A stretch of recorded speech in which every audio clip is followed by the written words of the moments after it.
Leadership is hard. Titles change overnight, expectations pile up fast, and nobody hands you a survival map. That's why Leadership on the Rocks exists. Hi, I'm Bethany Reese, leadership coach, author, and speaker. And for 2 decades, I've been equipping leaders to navigate the wild, unpredictable terrain of leading people. Whether you're a new leader trying to find your footing or a seasoned leader trying to reclaim clarity, this podcast gives you the tools, truth, and encouragement you need to thrive in both your professional and personal lives. Each week, I sit down with leaders who have weathered storms, climbed mountains, and learned what it takes to lead without losing yourself in the process. If you're ready to build steady, grounded, life-giving leadership, this is your place. Let's climb together. Excellence surrounds us on a daily basis. We just have to be tuned in order to pick it up. Otherwise, it's like that radio wave. Like right now, as we sit here, like there are radio waves all around us and Wi-Fi waves, et cetera. But if you're not on the right frequency, you just miss them. And so for me, some of the greatest lessons I had in my career came from the smallest of moments, literally a whisper that somebody said as I was interacting with them. They said something under their breath and I stopped them and I was curious about what they said. I could have missed that, but I was tuned in. This is the Leadership on the Rocks podcast, where we equip and empower leaders like you to thrive in and create harmony between your professional and personal lives. I'm your host, Bethany Reese, and in today's episode, we're going to be talking with author and leadership coach Scott Millson about how leaders can tune in to the everyday lessons that shape excellence in life and leadership. Scott Millson is a mostly retired executive who has dedicated the second half of his career to helping people find their frequency of excellence and grow their careers. He has held many titles along the way, including founder, president, partner, owner, chief operating officer, and before all of those, petty officer, second class, U.S. Navy. Scott has worked with and for world-class organizations and leaders, and now as an author, keynote speaker, and dedicated encourager, he spends his days helping others tune in to the everyday, but not always obvious, crucial lessons of life and leadership. Scott is pleased to have authored his first book, Frequency of Excellence, Tuning in to the Everyday Excellence of Life and Leadership. Welcome to the Leadership on the Rocks podcast, Scott. I'm so excited to have you. Thank you so much, Bethany. I really appreciate the introduction that was made by our common friends and really appreciate the opportunity to be on here. Absolutely. And I love it. I love that we do have common friends. You know, you can tell a lot about a person by the circles they run in, and Scott has a great circle. So, and I got to say, just hearing your bio, like I'm in awe. You have a massive amount of experience, and I cannot wait to tap into all of your hard-earned wisdom that you've acquired through your life and leadership, because I know it's going to encourage not only our listeners, but myself as well. So can we just start? I love the title of your book. Let's start with the title, Frequency of Excellence, Tuning in to Everyday Excellence of Life and Leadership. Now, here's my question. What does frequency of excellence actually mean? Because when you say leaders need to tune in to the frequency of excellence, I'm thinking of like a radio and I'm thinking, are we talking smooth jazz? Are we talking classic rock? Are we talking like leadership talk radio? So what do you mean by that? Yeah, so it is a metaphor of sorts that was shared by me with a mentor of mine. And it was actually, we were in a Bible study together. And he used to talk about kind of the frequency of God. And so it kind of has that as an underpinning here. But so the idea is that, that God is everywhere and we just have to tune in. And so I adapted that as I kind of went through my career. I had this kind of way I learned. And so it was very kind of you to say, I've had a lot of great experiences. I am nothing without the mentors that shaped me, the people that I was surrounded by. I just had to be smart enough to be tuned in. And so the metaphor that I use throughout my book is excellence surrounds us on a daily basis. We just have to be tuned in order to pick it up. Otherwise, it's like that radio wave. Like right now, as we sit here, like there are radio waves all around us and Wi-Fi waves, et cetera. But if you're not on the right frequency, you just miss them. And so for me, some of the greatest lessons I had in my career came from the smallest of moments, literally a whisper that somebody said as I was interacting with them. They said something under their breath and I stopped them and I was curious about what they said. I could have missed that, but I was tuned in. When I was in boot camp, there was something silly that we were going through, kind of a silly exercise. And I stopped and I asked a question and I was tuned in. But if you're not tuned into those moments, they just pass you by. And so the frequency of excellence, the hardest thing I did of writing my book, and you may have, I don't know how you felt this as well, was coming up with the title. Like I had 50 different working titles in my mind, and they all worked a little bit, but my wife kept looking at me going, no, I don't think that's it. And then a friend of mine who I pulled alongside of me to kind of help me with this, we developed the frequency of excellence, pulling again from that idea of John, and then it just went from there. And so, it is, to your point, you and I are maybe of similar ages, but it is that AM FM radio dial that kind of is my metaphor that I use. Man, I love it. And so for younger listeners out there, emerging leaders, first of all, I love that you're here. Thank you. But back in the day before streaming, we had the radio and you would call in and try to, get your favorite song played so you could record it on a tape. Exactly. But that's neither here nor there. You understand Wi-Fi when it doesn't work. You understand Bluetooth and all this stuff. And so the metaphor is strong no matter what age group we're in or what generation we're from. But I love the fact that you started with just absolute truth. Absolute truth. God is everywhere. Yeah. And so often we're not tuned in. The fact that you're telling us, hey, we need to tune in because excellence is everywhere, God is everywhere, makes me immediately feel bad that I'm not probably tuned in. I'm distracted. I'm on the wrong channel. I'm not noticing or paying attention because, how many times a day, and I'll just confess for probably most of the group out there, how many times a day do I pick up my phone? I'm sure it has a report that will tell me how many hours am I where I am. You don't want to see that report, but it's there. I probably don't. Like, I am not paying attention. So what are we let's start with the negative of the reality of where I'm at. What am I probably missing day to day because I'm not tuned in? Yeah. It is, we can blame that phone, right? The phone is an easy one for us. But, if you and I go back in the day, we didn't have phones, but we were still distracted. And so, for me, I've developed this thing I call the B5 framework. It's funny. I didn't have it for the book. It came about after the book when I would do speaking, people would say, so how do I tune in? And so I developed this thing I call the B5 framework, which is 5 B statements that allow you to be able to tune out those distractions, because our minds are just going lots of different places, right? We're thinking about that call that you've got later, and you're obsessing over, what you're going to say on that call, or you're meeting with a client, a prospective client, and you want to make sure that goes well. And while you're meeting with somebody over coffee in the morning, you're thinking about that later at night, and you're just distracted. Like, we just miss those opportunities. And so these B5 frameworks are a way for us to be able to lock ourselves in the moment and be present. So the first one is to be intentional, and that is to surround yourself with excellence. And so I said earlier, I am nothing without the mentors and the people that poured into me in my career. And so I was highly intentional about the people with whom I surrounded myself. So that was one. And when you're with those people, be present. And it's really hard to do, especially these days, but to be present with somebody. Don't let your mind wander. Literally focus in on that person and be locked in on them. When you see somebody do it that's exceptional at it, it inspires you. Like, you're like, I want to be more present like that person. And then the third is to be curious. So it's a curiosity. And so the way that you can be present is be curious about the person sitting across from you, and just want to get to learn more and ask open-ended questions, and just, really be curious. I think it's a pre-existing condition. I think we were made to be curious. If you remember back to that, your 4-year-old self, your 4-year-old son or daughter or niece or nephew or neighbor, every day was why, right? They would just wake up in the morning. The first question was why. Before they went to bed at night, it was why. And so I just think we got to rekindle that natural curiosity. We lose it over time. And I think our ego gets in the way of, like, I don't need to know that about that person. When as a 4-year-old, we'd want to know that. We got to rekindle that. Yeah. And then being bold is about leaning into our failures. We all have our challenges in our life, and to embrace those and recognize that those are going to be the things that help us move forward. And the last one is to be reflective. And it's the power of the pause, and just taking a moment to allow it to wash over you.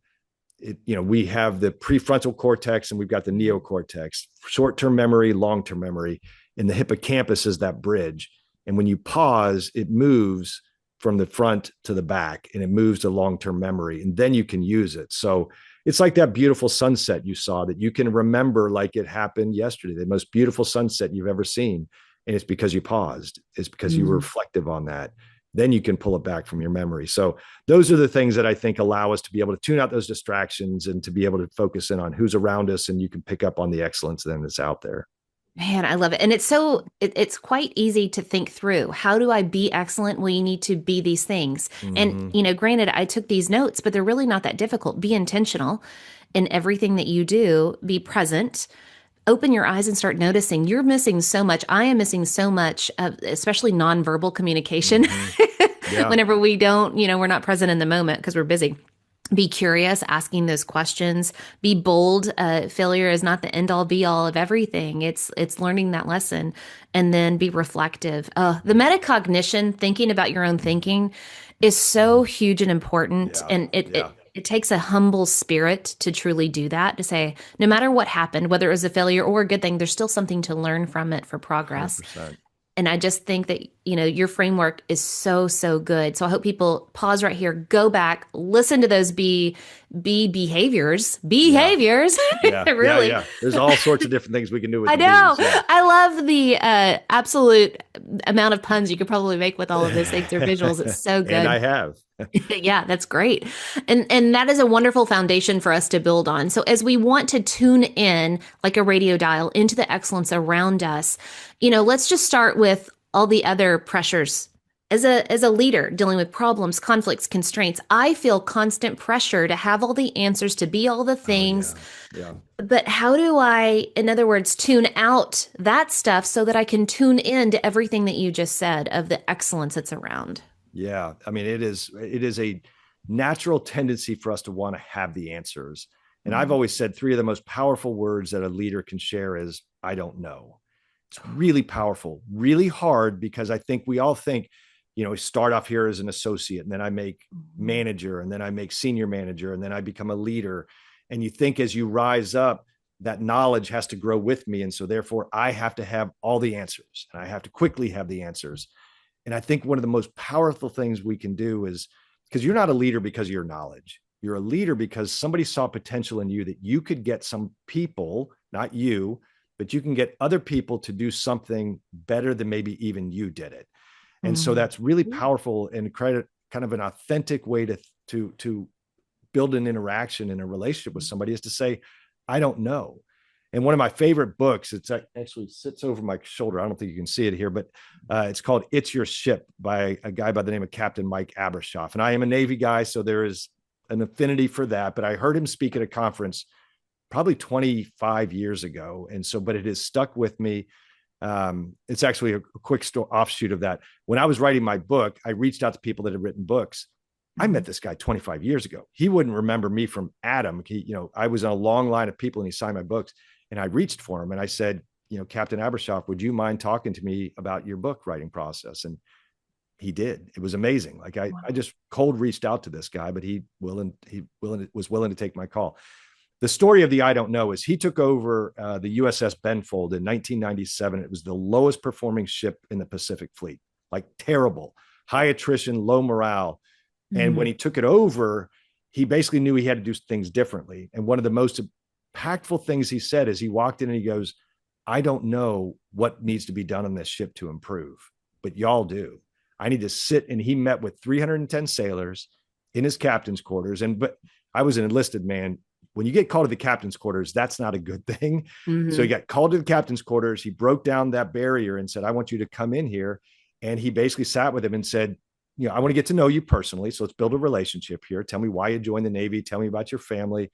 But the most important question he asked is, he said, if you were me, and you've been on this ship now, and if you were me, what would you do differently? Like, what changes would you make? And he listened to them, because he said, I don't know. And he got some unbelievably powerful suggestions that he acted upon. And he would give credit to somebody else. He would say, look, like there was one silly one, is one of the person said, I really don't like being on this ship because we have to paint it every other month. And I'm a low man on the totem pole. And that means I have to break out the paintbrush and I have to spend my hours painting a ship that shouldn't need to be painted. And he goes, well, we have to keep our ships looking good. So what do you mean you don't have to paint it? And he goes, well, he said, the people that built this ship and engineered this ship put ferrous metals, meaning that when salt water hits a ferrous metal, it rusts. So all I'm doing is putting a Band-Aid on it. I'm just painting over the rust every other month. And it's frustrating because I know that if they built this with stainless steel, I wouldn't have to do it. Captain Abershoff heard that and he said, you know what? Next time we pull into port, we're going to buy a bunch of stainless steel. And we swapped out every fastener they could on the ship. And they didn't paint the ship for 1 year. Wow. It was all because he listened and he said, I don't know. I don't have all the answers. And other people did. And he humbled himself, set ego aside, didn't walk in and be like, I'm the captain. You listen to what I say. No, he said, I want to listen to you guys. So sorry, that was a long story, but it's such a powerful reminder that we as leaders don't have to have all the answers. It's okay. Now you got to have some answers. You can't just walk around saying, I don't know, but you don't have to have all the answers, and other people do, and just lean into that and get the most out of your people. There's two things that I really feel like you gave us in that wonderful story, and it really is a good story, is number one is a permission slip to say, I don't know. And the way in which it's done does matter. There's always an intentionality of, you're asking a great question. I don't know. I'm not sure. Hey, let's dive into this further. There's so many ways that you can really, go that route. But then number two is you gave us the foundation of, hey guys, as leaders, you got to understand that transformation doesn't happen top down. It happens bottom up. The people that are closest to the work, they know and they have ideas. What may seem like an annoyance to them actually could be a root of a much bigger problem that you have, 100%. Like rusting. I mean, I don't know much about ships, but I know I don't want rust on it. I don't want water leaking in. And so it changed everything about that. And so you gave us the permission slip, but you also gave us the foundation of how transformation actually happens. Yeah. And I want to press into, you said this earlier, and then it kind of came back in that story, is you were talking about really noticing, be present, paying attention, noticing the small things. Like you had mentioned earlier, somebody mumbling under their breath, and you stopped, paused, and leaned into that with some curiosity to press further. And that was a huge way that you were tuning into excellence because you were learning from those small moments. Yeah. And I think there's such a misnomer that things happen in big moments. Let's just go with marriage. Let's do a parallel of, hey, it's Valentine's Day or it's Christmas. I'm going to give this big gift, but the rest of the year I'm ignoring my spouse. That's actually harming the relationship and it does nothing. And I think sometimes as leaders, we can think, oh, I had a team building event once a year and boom, it's going to make this a big thing. And we kind of hang our hat on that. Yeah. And so here you are, you have a captain. I just can't even imagine. I mean, he's leading people, and I don't know much about the 90s, but there was a lot happening in the 90s in the military. Yeah. And he's leading people who have signed up to give their life for our country. That's a lot of pressure. And yet he took the time, small moments, one-on-one, constant, to have these conversations. And so talk to us about big moments versus small moments, because so many of us hang our hat. We try to tune into big moments, and that's actually the wrong frequency based upon some stuff you've said. Yeah, we focus on that rah-rah speech. We focus on the mission statement and our vision and what we're going to do. And those are important. Don't get me wrong, but it's what happens in the in-betweens that is the really important. And so one postscript that I failed to mention, he took the ship in 1 year to be the number one ship in the Navy. It went from the lowest performing ship in the Pacific Fleet to the number one ship in the Navy. And all it was is he empowered that front line, as you said there. Like you got to lean into that. And so, that's the story that I'll tell you. So the small moments, and this is about tuning in. So I was with a mentor of mine. I was working for an organization. I was up in New Jersey. We had a meeting the next week in New York City. Big client, one of the premier clients in our firm. We were going to meet with them, and I was prepping with one of my mentors, and he was going to be leading the meeting. And he asked me a question, and he said, so, okay, if they ask you this, how are you going to respond? And I went on this long roundabout, filling the words with these big buzzwords. And I was just, and I kind of saw him lean back, and he just kind of whispered something. And he just said, I didn't know what he said. He just kind of mumbled something. And so when I finished, and he was very kind, like he wasn't trying to interrupt me. And I looked at him and I said, Mark, what did you say there? And he goes, I said, et loqueris ad. And I said, I don't know what that means. And he goes, it's a Latin phrase. And I go, Mark, I don't speak pig Latin, let alone Latin, help me. And he goes, it means speak with a purpose. And I said, what did you mean when you muttered that? And he goes, you need to have a thesis to your words. You need to have a purpose of where you're going through words. You need to treat them as a currency. And he goes, you were all over the place saying lots of different words. You needed to have a kind of a finite point of what you were doing. And so it was just again, I could have missed that, right? I could have gone into that meeting. And when I got asked that question, I could have, done the old Michael Scott improvisation, and I could have talked all the way around it and never really meant anything. But I didn't, because I had that kind of career changing whisper that I picked up on. And I was present. I could have, again, not been there. I could have been annoyed by him whispering something while I'm trying to speak, but I was curious. And so I leaned in and I said, Mark, I don't know what that means. And so it was a career changing moment for me, because from that moment forward, I realized that I didn't have a thesis to my words. I wasn't speaking with a purpose. I was too all over the place with it. And, that mentor shaped me. And so it's that small moment, that wasn't like a Mark, pounding his fist on the table saying, I'm going to share a life lesson with you. Listen. It was just a very small moment. But from that point forward, I communicated differently. I communicated more effectively. At least I hope I did. All came because of that very small moment. If you're enjoying the Leadership on the Rocks podcast, be sure to subscribe and follow so you don't miss a single episode. And also, please rate the show. We hope to earn 5 stars in serving you in leadership. And through your ratings, it'll help us get the word out about what we do here at Leadership on the Rocks. Now, back to the show.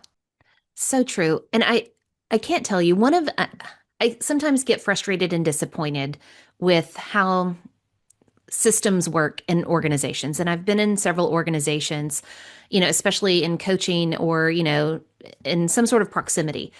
And let's go with feedback as evaluation and feedback. You usually get it once a year, and it's not detailed or specific whatsoever. And I think a lot of times we think that's a big moment. I'm going to go in, I'm going to be evaluated. And then it's usually tied to a bonus or something like that. It's tied to my identity. Hopefully not. But a lot of people it is. And whenever you go in and you're like, great job, keep it up.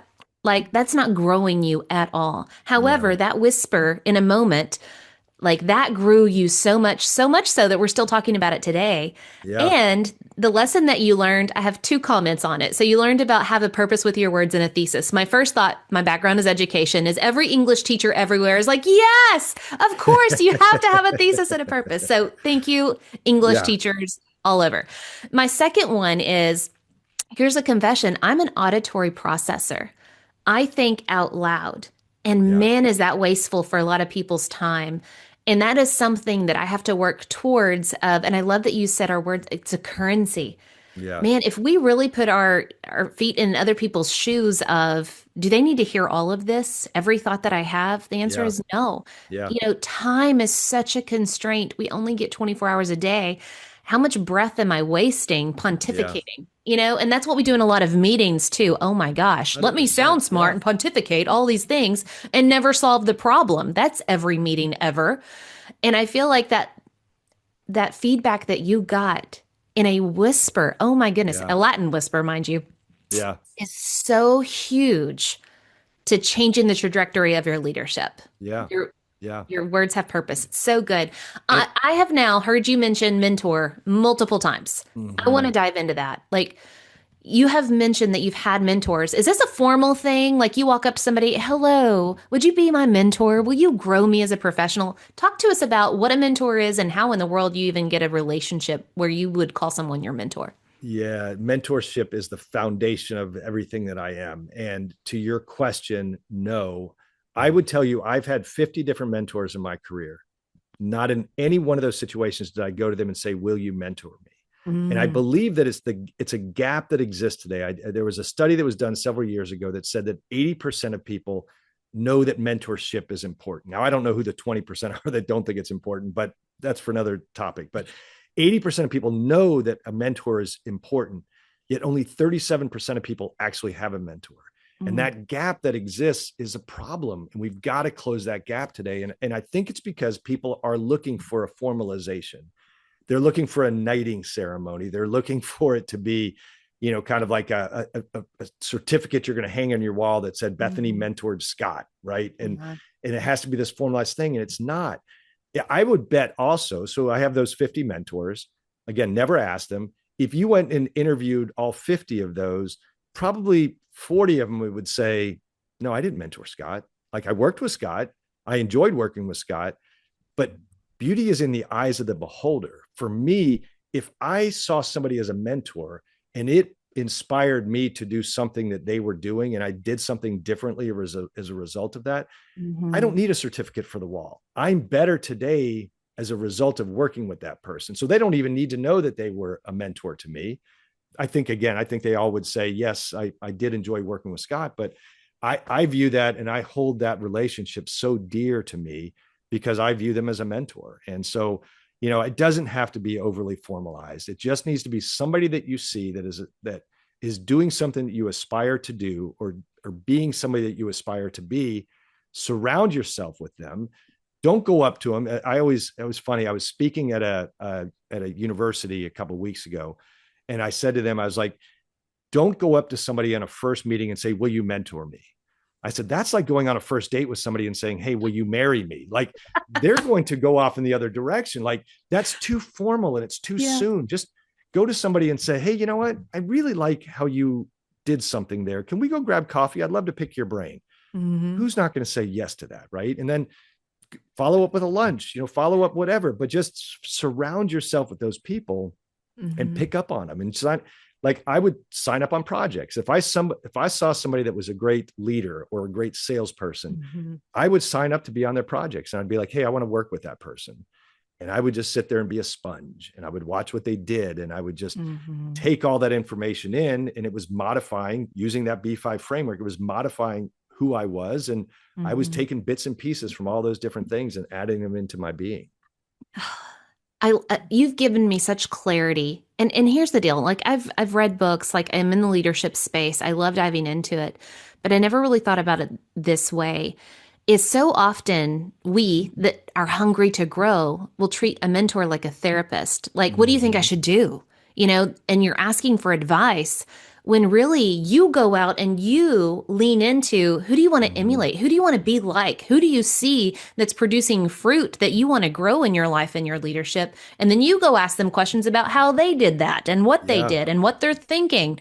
It's a complete reverse of the therapist. I'm using air quotes here for those listening, like the therapy of, what do you think I should do? And help me analyze this. It's the opposite of you being hungry, of asking them about their thought processes. Yeah. And I love that you gave me that new kind of definition, even though I've read about it and I understand and I talk about mentorship.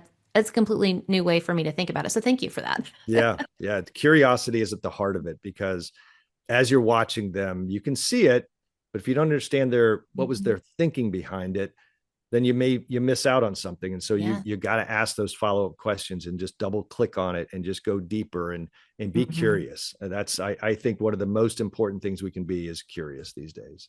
Oh, I love it. And that's obviously why it's one of your B things, right? Be intentional, be present, be curious, be bold, and be reflective. I wrote them down because I'm not missing that nugget. All right. So now let's talk about, as we've learned about frequency, why that's important. Excellence is all around you. So is God, because this podcast talks about faith as well. We need to tune into it. We've talked about big moments. We've talked about small moments. We've talked about mentorship. At the end of the day, what do you hope readers walk away with after reading Frequency of Excellence? Yeah, it's to pick up on those small moments, to be constantly, at the root of the Frequency of Excellence is a growth mindset. And I know in your book, I remember, reading, I think you talked about Dr. Carol Dweck, who kind of popularized that term of a growth mindset. When you have a growth mindset, you just wake up every day saying, I want to be better today than I was yesterday. And that can be a lifelong thing. And so that's all I want people to do, is to recognize that I'm a storyteller by nature. And so that's, if you read my book, it's very short chapters. They're meant to be kind of quick hits of different stories and lessons that were shared with me, like at Loquaris Ad, like the folding of the underwear, which is the boot camp story that I briefly touched on earlier. Like, I found excellence in the smallest, and some might say silliest things, but they had massive impacts on me. But I only had them because I had a growth mindset, because I wanted to be better than I was the day before. And so as I'm folding laundry and folding my underwear in the Navy, I'm learning through that process because I'm curious and I'm asking questions. Why are we doing this? This is dumb. But in those small moments, you can grow. And so, my encouragement for everybody would be just continue to try to focus on your growth. always be better tomorrow than you were today. And just, that's really at the heart of it. And just be on the lookout for those opportunities because they come in the silliest of forms. Mm-hmm. And I love, I really feel like, and this is just me generalizing, overgeneralizing, really. I feel like we're just such a society of complainers. And you may start there with your first thought, but it doesn't have to be your thought always. Like you're folding underwear. I love it. That's such a good story. Why are we doing this? This is dumb. First of all, that made me think of every teenager ever that I've ever been around. Why are we doing this? This is dumb. And you may start there, but your whole point is that growth mindset of you don't stay there. Okay, well, how can I get better at this? How can I learn something from this? You're asking such open-ended, curious questions that change from a complaint to, man, I actually got something out of it. Something as simple as folding underwear. Yeah. I love it. I mean, So good. So a bit of the story, I'll just do a quick aside here. So I went to boot camp. I was 18 years old. I went to help pay for college. And so I went to boot camp. And in the second week, you've already learned how to shine your shoes, how to march in formation, all the various things that I expected. What I didn't expect is they handed us a binder and said, okay, we're going to learn to fold our clothes. And I thought, this is just crazy. And so we're folding our dungarees and our dress blues and our dress whites and our underwear. And at the end of it, I was annoyed, and they call that the static, right? So when you're not tuned in, all you're getting is static, back to the AM FM kind of comparison and metaphor that we were using earlier. I had static. I was annoyed, but I could tune out the static because I asked a question. I said, Chief, why does Uncle Sam care how I fold my underwear? And he looked me dead in the eye, and I'll never forget it. And he looked at me and he said, how you do anything is how you do everything. Oh, that was it. And so that was the lesson that came from that is, he then said, when you go out into the fleet, you're going to be asked to pre-flight a naval aircraft. And if you do that halfway, if you don't do that with precision and excellence and follow the rules as we're going to give them to you, lives are going to be in danger. And he said, so it's not about folding underwear. It's about living your life with excellence and precision. And that as an 18-year-old kid, because I was present, because I was curious, and followed up on that, I had a life lesson. And my kids and anybody I've ever led got tired of me saying, how you do anything is how you do everything. It's in the small little things that you do. And it came from a silly little exercise I was going through in the second week of boot camp. Yeah. It's the underwear story. I love it. Yeah. And it anchors that one small moment impacted not only you and your life, but now your family and your children. Yeah. It's amazing. Yeah. So good. Yeah. So you've literally been from the Navy to executive leadership. You just gave us an amazing leadership lesson about underwear of how you do anything is how you do everything. So great. I'm going to write that down as a mantra for my future and my parenting. But is there any other leadership lesson that stands out? Just open-ended question. Anything else you want to share with our listeners of a leadership lesson that you've learned? Yeah. I was so fortunate. Outside of the Navy, the first employer I had was a company called Hewitt Associates. It is the foundation of who I am. I was surrounded. It was like a daily master's class in excellence. The best communicators, the best salespeople. That's where I had the whisper, the Et Loquaris ad came from that organization. And I was there 17 years. It is who I am, today. But the number one thing I took from, and I kind of want to do this survey of former people that work there and see if they have the same view that I did of why it was such a unique place to work. But I believe it was the humility. The humility of our leaders was palpable. Like they never walked into a room as I got all the answers. They were big into the I don't know. They just led with humility, and it was never about them. It was about the firm. It was about the organization, and it was never about them. And so that would be my encouragement for any leader out there is it's not about you. Like it's not about your position. Your job as a leader now is to get the most out of the people that are quote unquote underneath you, the people that report to you, the people that are looking to you for direction. And you don't have to have all the answers. All you have to do is you have to inspire them to want to do something that they don't think they can do on their own. And that's what I felt at Hewitt Associates every single day was the leadership there was just humble enough to say, this isn't about me. This is about the team. And how can we work together to, get something to be better for our customers? Man. All right. For everyone listening, that's your next prayer request is every day, just pray, God, empty me of myself. It's not about me. How can I serve others? Because that's why I'm here. So good.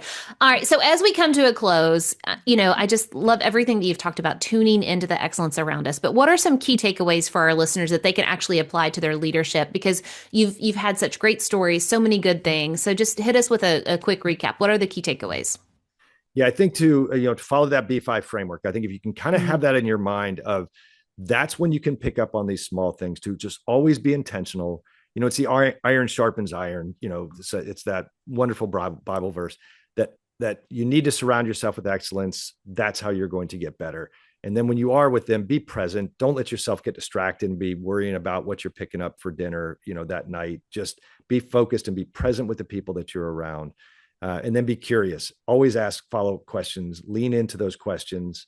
That's critically important. I think as a leader, curiosity needs to be found in a lot of people. And then be bold. You're going to have your challenges. You're going to have your failures. Embrace those times. Embrace the times. I know it sounds terrible when you're in the midst of that storm. Embrace it. Don't waste the suffering. I saw a great quote the other day say, "Don't waste the suffering. Let it happen. It's going to happen. You don't want it to happen, but lean into it and learn from it and be better tomorrow than you were today as a result of that." And most importantly is be reflective. Don't miss the opportunities when you see excellence. And if you don't pause, you will miss it and it'll go by the wayside. So if you follow the B5 framework, I think you can start to pick up on the excellence and that dial starts to become more clear that you can tune out all that static and just tune into the frequency. Oh, so good. Thank you so much for sharing that. All right, now let's go the opposite. What is one poor decision you would warn our leaders to avoid? Like, come on, leaders, don't do this one thing. You're better than that. Yeah, I think it is. I'm getting caught up in ourselves and reading our own press clippings. When you become a leader, you're so happy to have hit that pinnacle. But again, I go back to it ain't about you. It's about the team that you're leading. It's about getting the most out of them. And I think, the times that I have gotten myself in trouble is when I thought it was about me.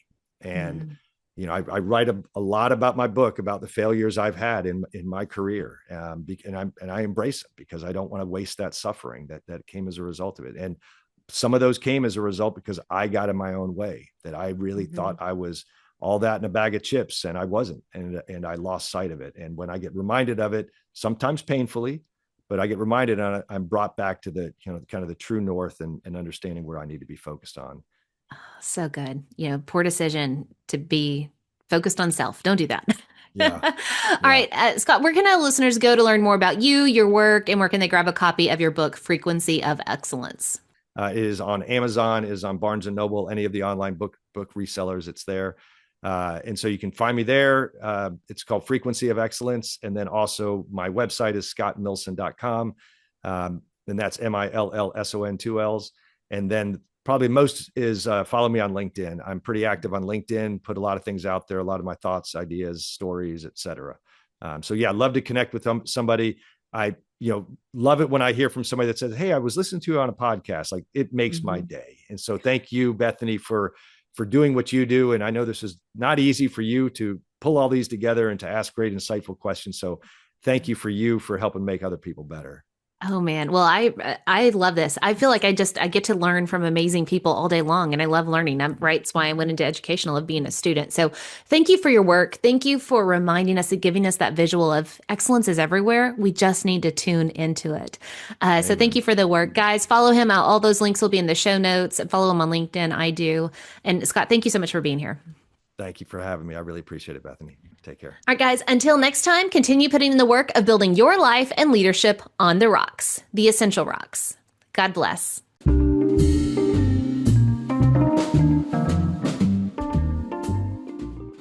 Remember, the most essential rock you can build your life and leadership on is the rock of Jesus Christ.